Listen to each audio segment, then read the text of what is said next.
Hey guys, today I'm going to be replacing the light seals on this Pentax Spotmatic SP. I've spoken about this camera in some of my past videos. I had a few problems with the shutter speeds and a couple of things. Pretty sure I've got those fixed now, except for the button in the self timer here is stuck in. I can't fix that. I'll just wait for this to stop. I can't fix that unless I take the leather off, which I don't want to do to this camera at this stage. But today I'm just replacing the light seals, and there's 6 light seals in total, and I'll go over those now. There is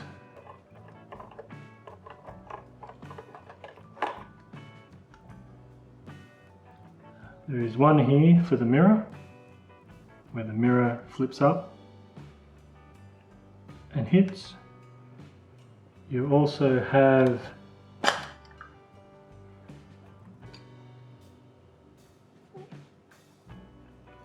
one in your door, bottom door, one in your top. There's one on the end here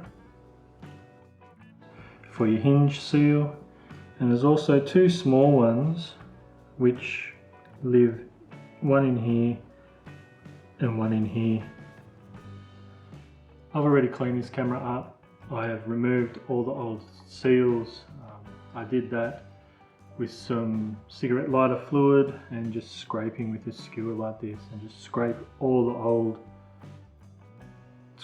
old light seals out. Same goes for all the other spots. You just soak it in a little bit of lighter fluid, and it removes the sticky and it all just scrapes out, except for on the mirror, the one for the mirror. I just scraped out as much of that as I could. I don't want to get any lighter fluid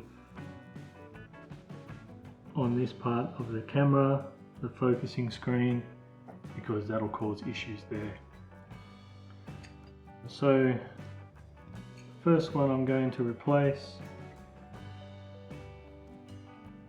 is this bottom one, and this is a 2mm by 2mm seal, and I'm just going to get going. So you start by just pushing it in the bottom. You have to try and make sure that it doesn't twist or anything when you put it in. I have found stretching the seal a little bit does help with getting it into where it needs to be. It's fairly quick and easy to do, but you just need a little bit of patience.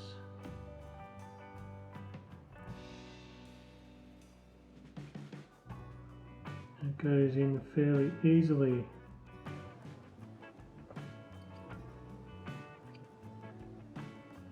If it does get a bit twisted, you just pull it back out and go again.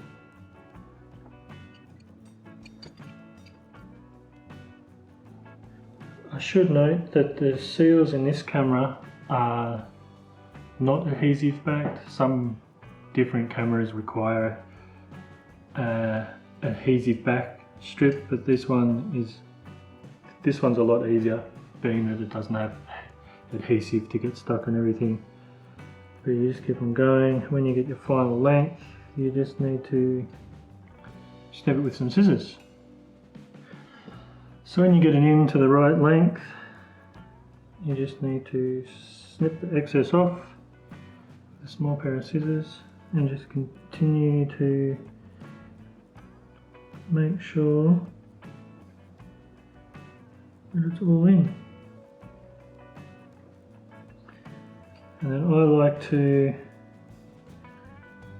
just go back over and give it another push in. When you close your door, it obviously will give it that final push in, which is something I like to do straight away.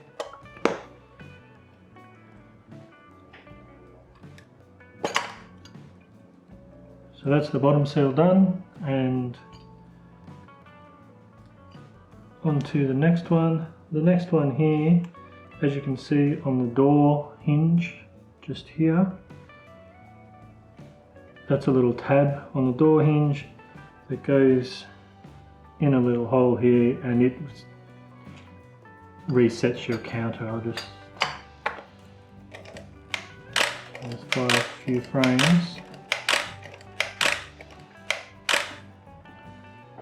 So as you open your door, automatic reset on your counter. On counter. So we have to make sure that we're not going to interfere with that at all when we put our next piece in.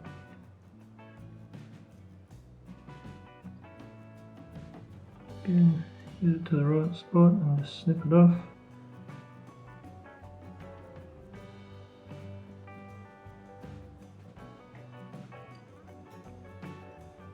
Just finish poking it in there.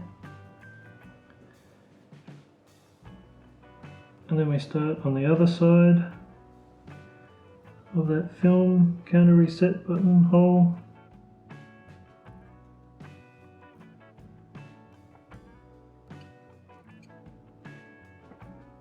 And while this can be a little bit tedious, it is well worth it to replace your light seals with the proper materials that are built for doing this.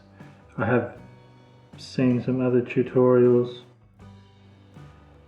about using black wool and things like that, and while it might get you by in a pinch, I think you're much better for how much this foam costs. I can't remember how much this foam actually cost me. I'll leave a link in the description to where I buy my foam from, but it's well worth in the long run, I think, to use the right materials for the job.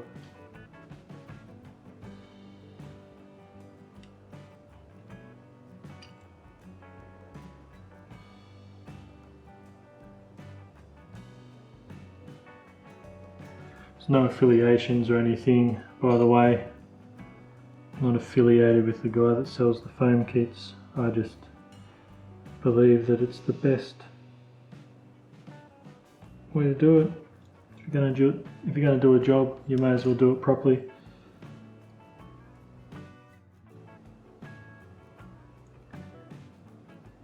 I do know that some older cinema cameras did use wool or something similar to wool, so if that's what they used when they made the camera, then I'm sure it's fine.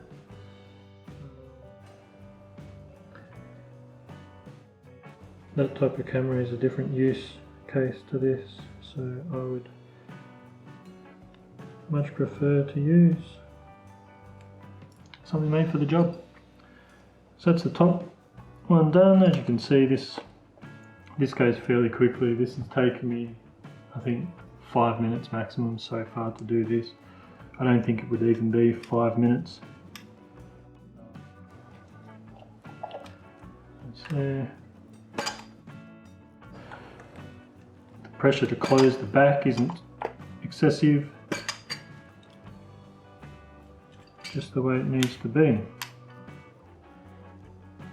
The next one I'm going to do is the one that goes in the hinge, and just like that. It's adhesive, and it's also, rather than foam, it's a felt. You could use a 1mm foam in there instead.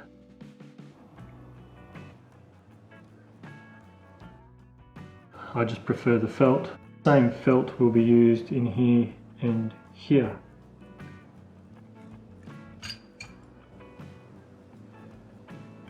So now I'm just onto the mirror box. This might be a bit hard to see. It's just a small piece, 2.5mm thick. It's the same as the felt strips, and you just moisten the adhesive slightly to allow you to position it easier. Now I don't know whether you can see it or not, but there's a small screw just here. You want to try to avoid putting the foam over that too much. Once you have it in position, you can fold your mirror down and push down on it and just hold it there until the adhesive sticks. It might take a while depending on how damp you made the adhesive, but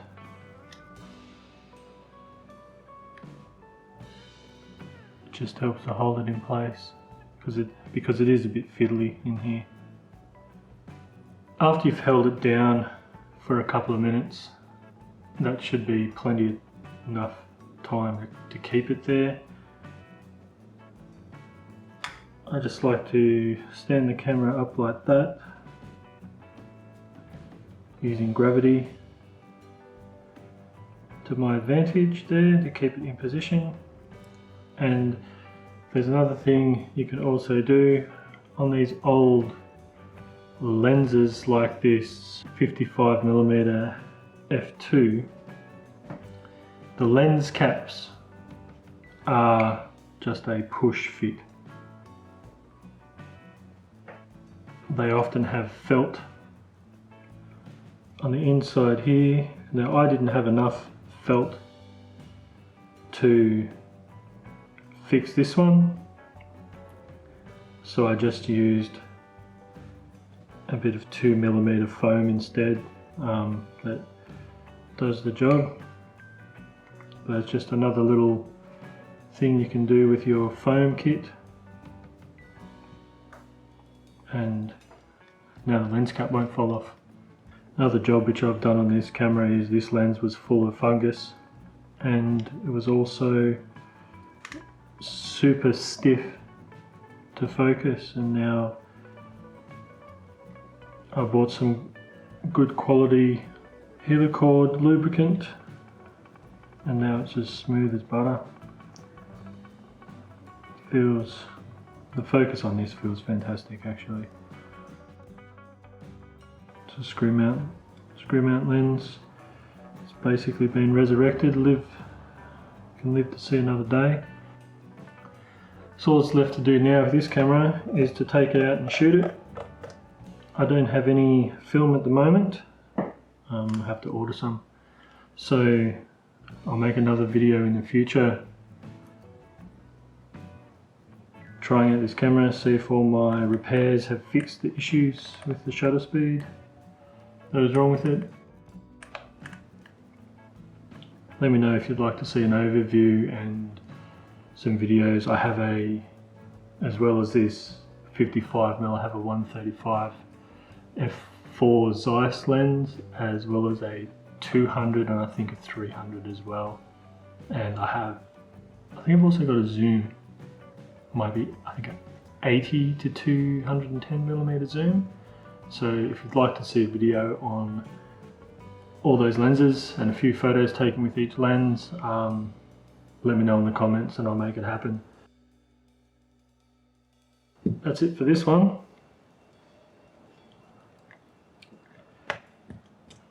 I'll see you next time.